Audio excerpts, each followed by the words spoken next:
Good evening all of you. आज हम लोग देखेंगे, कल हम लोग इकोनॉमिक्स पे कल स्टार्ट किए थे क्लास 12 में चैप्टर नंबर 1। चैप्टर नंबर 1 में देखे थे कि अर्थशास्त्र का परिचय कल हम लोग देख लिए थे। तो कल पॉइंट बाय पॉइंट कुछ बताने वाले थे जो हम लोग लिखे थे एक जगह। तो पॉइंट बाय पॉइंट में हम लोग देखेंगे आज दूसरा पॉइंट, तो अर्थशास्त्र की परिभाषा। अर्थशास्त्र की परिभाषा कल हम लोग देखे थे, परिचय इंट्रोडक्शन देखे थे, लेकिन आज हम परिभाषा के बारे में देखेंगे कि अर्थशास्त्र का परिभाषा में क्या है।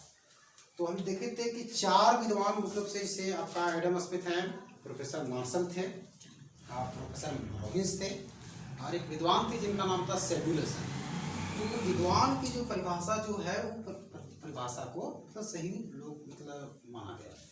तो परिभाषा उसमें बताया गया कि अर्थशास्त्र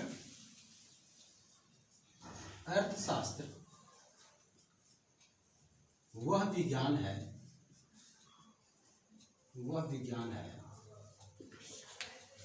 जहाँ किसी वस्तु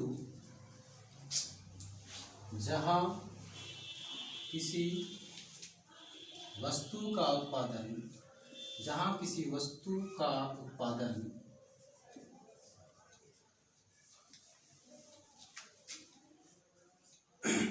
उपभोग, विनिमय,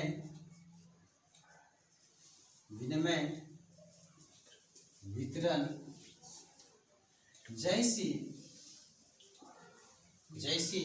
आर्थिक क्रियाओं का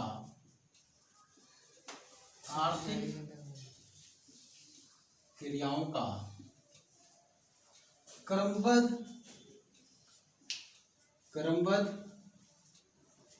अध्ययन किया जाता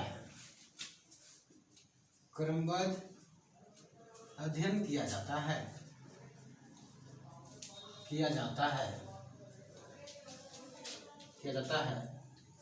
अर्थशास्त्र कहलाता है। अर्थशास्त्र कहलाता है। कल देखे थे कि बहुत सारे विद्वान जैसे एडम स्मिथ हैं, रॉबिन्स है, मार्शल है, उस सब का परिभाषा हम लोग अवलोकन किए थे। इसमें एडम स्मिथ बताता है कि अर्थशास्त्र एक्चुअली है कि यह संपत्ति का विज्ञान है, धन का विज्ञान है। ये एडम स्मिथ ने बताया था। लेकिन जैसे ही नया तर्क देते हुए प्रोफेसर मार्शल थे, वो विद्वान बताए कि एक्चुअली अर्थशास्त्र है वह मनुष्य का कल्याण का विज्ञान है। और प्रोफेसर रॉबिन्स ने उन्होंने बताया था कि अर्थशास्त्र चयन का विज्ञान है, दुर्लभता का विज्ञान है। और जहाँ सॉल्यूशन आए थे उनका मानना था कि अर्थशास्त्र विकास की धारणा है। तो विकास की धारणा में जब बतलाया था तो उनका सिर्फ यही कथन था कि अर्थशास्त्र का मतलब होता है किसी भी वस्तु का उत्पादन से लेकर के, किसी भी वस्तु को उत्पादन करते हैं, उत्पादन करने के बाद है उत्पादन से लेकर के ग्राहकों तक किस प्रकार हम पहुँचाएं और किस प्रकार उनके भी धन का उपार्जन करें। तो वस्तु को उत्पादन, उपभोग, विनिमय, वितरण जैसी आर्थिक क्रियाकलाप जो भी हम करते हैं तो वही है अर्थशास्त्र कहलाता है। आप जानेंगे कि अर्थशास्त्र की परिभाषा जो 2 विद्वान दिए थे, तो हम लोग को परीक्षा में खासकर है शॉर्ट भाषा में लिखना है। ठीक है, अपने परीक्षा में हमेशा बार बार क्वेश्चन रहता है कि विद्यार्थी अपने भाषा में ही लिखें।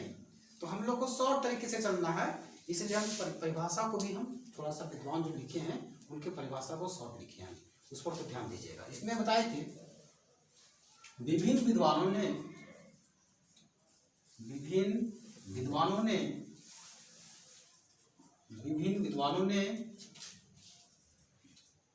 अर्थशास्त्र की परिभाषा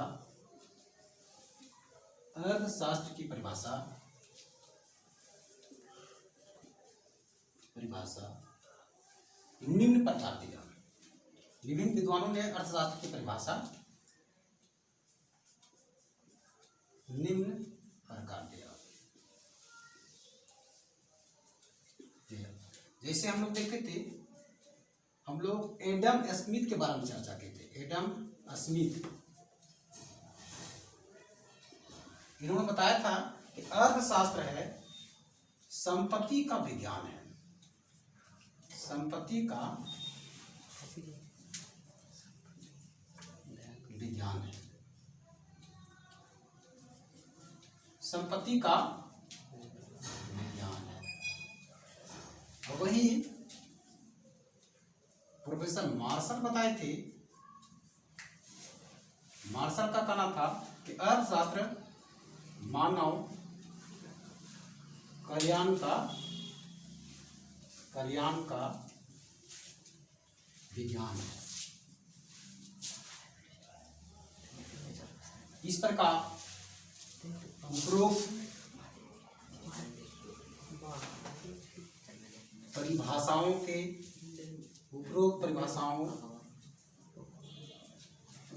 के अध्ययन करने के बाद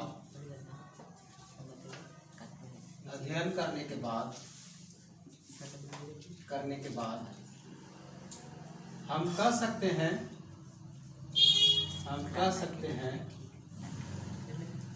कि अर्थशास्त्र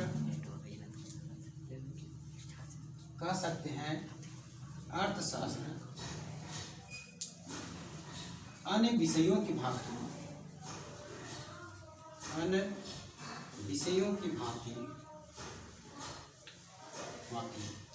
कारण और परिणाम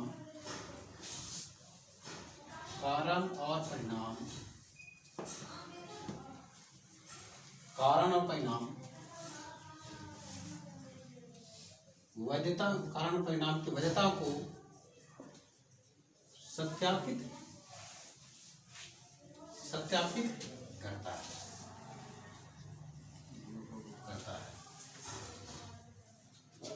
तो अर्थशास्त्र की परिभाषा हम लोग परिचर्चा किया, देखा। अब हम देखेंगे एक अर्थशास्त्र को दो भागों में बांटा गया था। इसमें प्रोफेसर रैगनर फ्रिश ने बताया कि अर्थशास्त्र को दो भाग, एक था व्यष्टि अर्थशास्त्र और दूसरा था समष्टि अर्थशास्त्र। अब हम लोग जस्ट अगला पॉइंट देखेंगे, परिभाषा का चर्चा करने के बाद हम लोग देखेंगे कि व्यष्टि अर्थशास्त्र क्या है।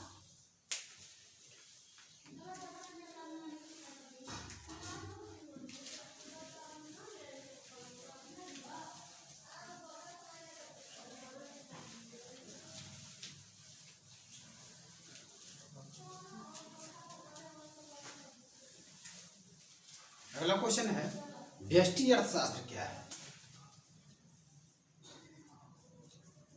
व्यष्टि अर्थशास्त्र क्या है? देखिए, हम लोग सबसे पहले जान लेंगे व्यष्टि अर्थशास्त्र को खासकर है, इसमें व्यष्टि अर्थशास्त्र का परिभाषा में देख लेंगे। सबसे पहले अर्थशास्त्र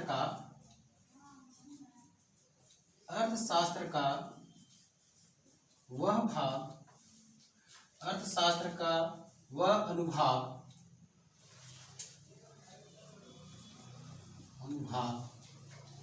जहां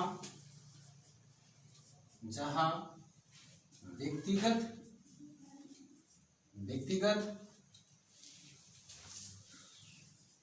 आर्थिक इकाइयों का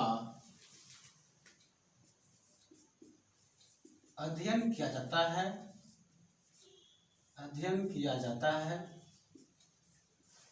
जाता है, व्यष्टि अर्थशास्त्र कहलाता है। व्यष्टि अर्थशास्त्र कहलाता है। व्यष्टि अर्थशास्त्र कहलाता है।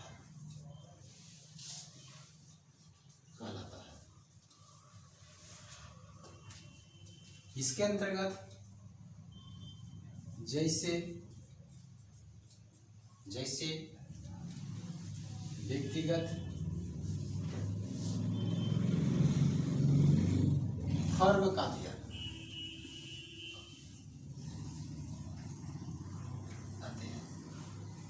व्यक्तिगत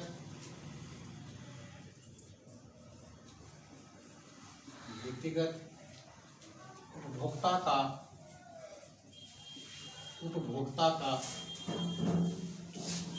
बचत का अध्ययन,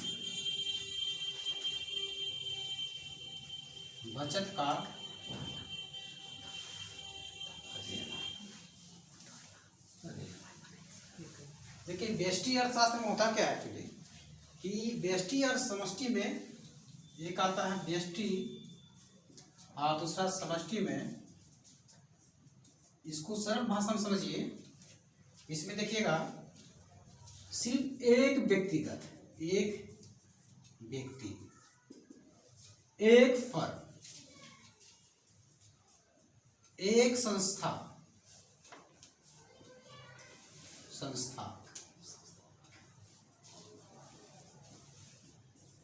आर्थिक क्रियाविधि, आर्थिक क्रियाविधि का अध्ययन करते हैं। मतलब व्यष्टि में सिर्फ जानिए कि यदि व्यष्टि का हम अध्ययन करें तो सिर्फ यही है कि आर्थिक क्रियाकलाप में यदि एक व्यक्ति, एक फर्म, एक संस्था की जो भी इकोनॉमिक एक्टिविटी है उसके बारे में हम जानने का प्रयास करते हैं। लेकिन जहां तक समष्टि में क्या है, वहां पर है एक से अधिक, वहां पर एक से अधिक, एक से अधिक मीन्स है पूरा समूह में, जैसे संपूर्ण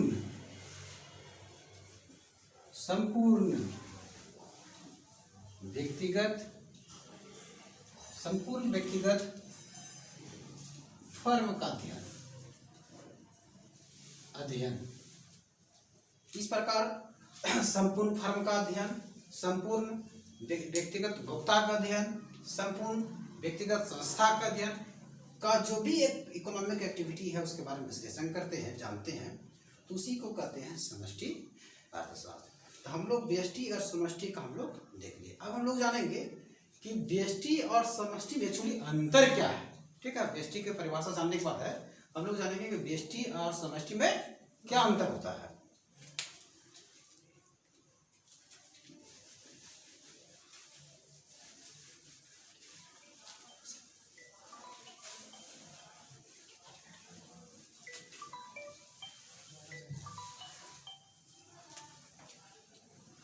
व्यष्टि और समष्टि में क्या अंतर है? क्वेश्चन है व्यष्टि और समष्टि अर्थशास्त्र में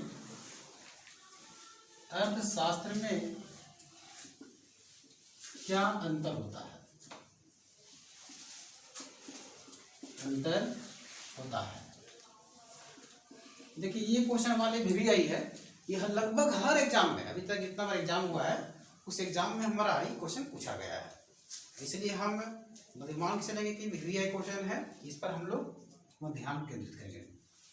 तो व्यष्टि और समष्टि में एकदम अंतर जानने के लिए ऐसे तो बहुत सारे यूट्यूबर हैं या देख सकते हैं, बहुत सारे विद्वान हैं, बहुत सारे शिक्षक हैं, तो इसको अंतर में बहुत बड़ा करके दिखाते हैं। लेकिन जो हम बताएंगे वो अंतर बहुत शॉर्ट तरीके से, ताकि बच्चों को याद रह सके। ठीक है, ताकि आप लोग याद रह सके, इसलिए एकदम शॉर्ट तरीके से आप देखिए अंतर।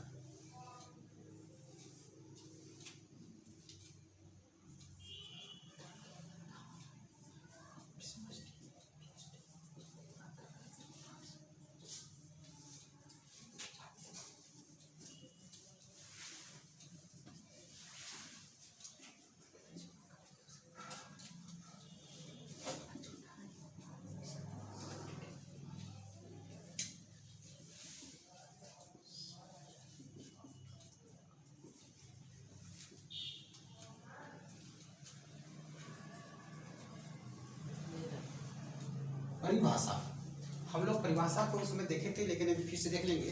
परिभाषा में व्यष्टि अर्थशास्त्र में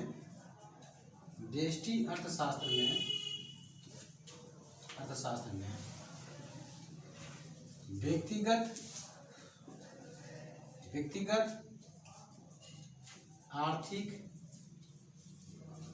इकाइयों का अध्ययन किया जाता है।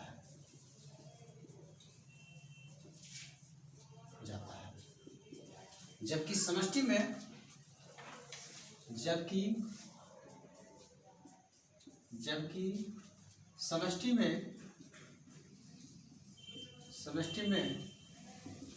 सामूहिक आर्थिक इकाइयों का,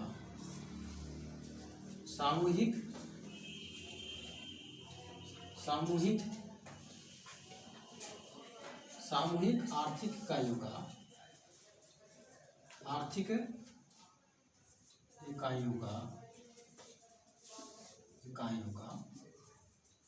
अध्ययन किया जाता है। सिंपल हम लोग देखे थे परिभाषा, परिभाषा लिख दिए। और दूसरा हम लोग देखे थे परिभाषा के बाद जानेंगे हम लोग अर्थ। एक्चुअली व्यष्टि का अर्थ होता क्या है? तो व्यष्टि का अर्थ होता है, व्यष्टि का अर्थ सूक्ष्म होता है। सूक्ष्म मीन्स छोटा होता है, सूक्ष्म होता है, समझे। और जहां समष्टि में, समष्टि का अर्थ व्यापक होता है। व्यापक मीन्स बड़ा होता है, व्यापक होता है। हम लोग परिभाषा, अर्थ, उसके बाद हम लोग जानेंगे इसका क्षेत्र। क्षेत्र में जानेंगे व्यष्टि का क्षेत्र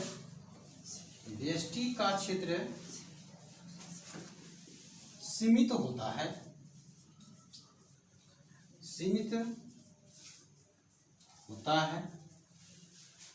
और वही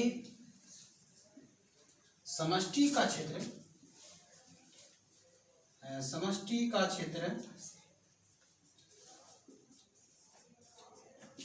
क्या होता है?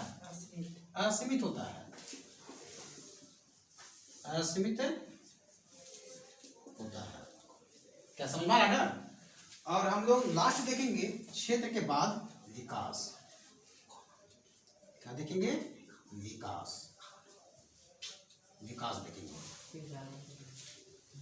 ज्यादा नहीं, हम 4 अंतर लिखेंगे। चौथा देखिएगा विकास में व्यष्टि का विकास 1936 के पहले हुआ है, जबकि समष्टि का विकास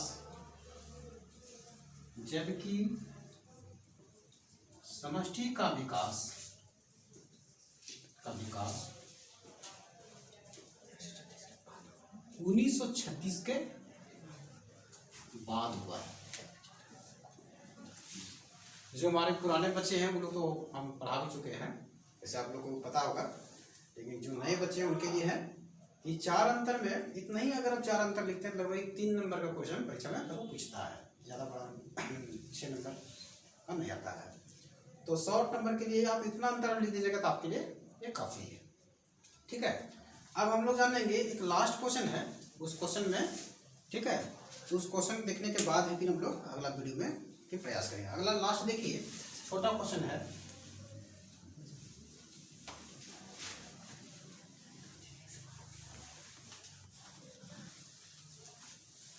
हम लोग देखे थे एक लास्ट है, हम लोग आज पढ़ेंगे इस वीडियो में, इसमें क्वेश्चन कि अवसर लागत क्या है। अवसर लागत क्या है? अवसर लागत क्या है? देखिए, अवसर लागत को हम लिखने के पहले समझ लीजिए, ध्यान दीजिए कि अवसर लागत होता क्या है। हम बताएं, अवसर लागत मीन्स होता है, यहां जानिए, पहला वस्तु या सेवा, पहला वस्तु या सेवा, यहाँ दूसरा वस्तु या सेवा। ध्यान दीजिए, पहला वस्तु मान लीजिए 500 और दूसरा वस्तु मान लीजिए 1000। जब पहला वस्तु और दूसरा वस्तु, हमारा 2 अवसर है, 2 विकल्प है हमारे पास है। और पहला वस्तु में होता क्या है कि हम पहला वस्तु, हम 500 रुपये एक वस्तु सेवा को हम उसका, हमारे पास एक अवसर उसको प्राप्त करने का। लेकिन हमारे पास एक और अवसर हो गया, उसको कहते हैं दूसरा अवसर। दूसरा अवसर है वो भी हमको मिल गया, तो दूसरा अवसर को प्राप्त करने के लिए करना क्या पड़ता है कि पहला वस्तु या सेवा के जो अवसर मिल रहा था उस अवसर को त्याग करना पड़ता है। तो पहला वस्तु या दूसरा वस्तु को पाने के लिए पहला वस्तु का जो मूल्य वैल्यू था, जैसे मान लीजिए 500 रुपया था दूसरी वस्तु पहला वस्तु का मूल्य, तो दूसरी वस्तु को पाने के लिए हमको कितना त्याग करना पड़ा? तो 500 त्याग करना पड़ा। तो वही जो 500 रुपया त्याग किए वही दूसरी वस्तु के लिए हमारा अवसर कहलाएगा। उसी कहते हैं कि अवसर का लागत, मतलब पहला वस्तु को त्याग करके दूसरी वस्तु को प्राप्त किया और दूसरी वस्तु को प्राप्त करने के लिए पहली वस्तु का जो मूल्य वैल्यू था वैसी मूल्य वैल्यू को हम कहते हैं अवसर का लागत। कोई दिक्कत है क्या? अब हम लोग जानेंगे, थोड़ा सा इसमें परिभाषा लिखते रहे ताकि आप लोग को दिक्कत ना हो।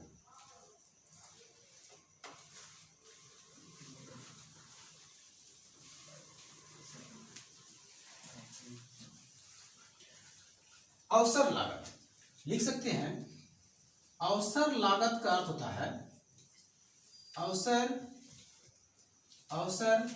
लागत का अर्थ होता है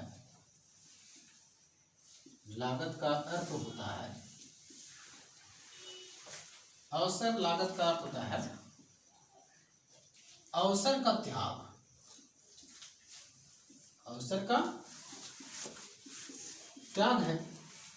अवसर लागत का अर्थ अवसर का त्याग। इसको हम दूसरे शब्द में कह सकते हैं, दूसरे शब्दों में हम कह सकते हैं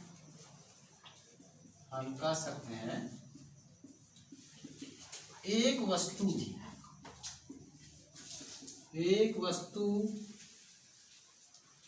या सेवा को प्राप्त करने के लिए,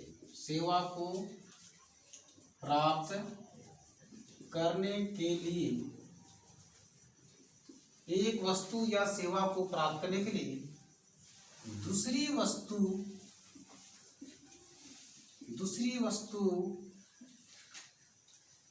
एक वस्तु या सेवा को प्राप्त करने के लिए दूसरी वस्तु या सेवा का त्यागा गया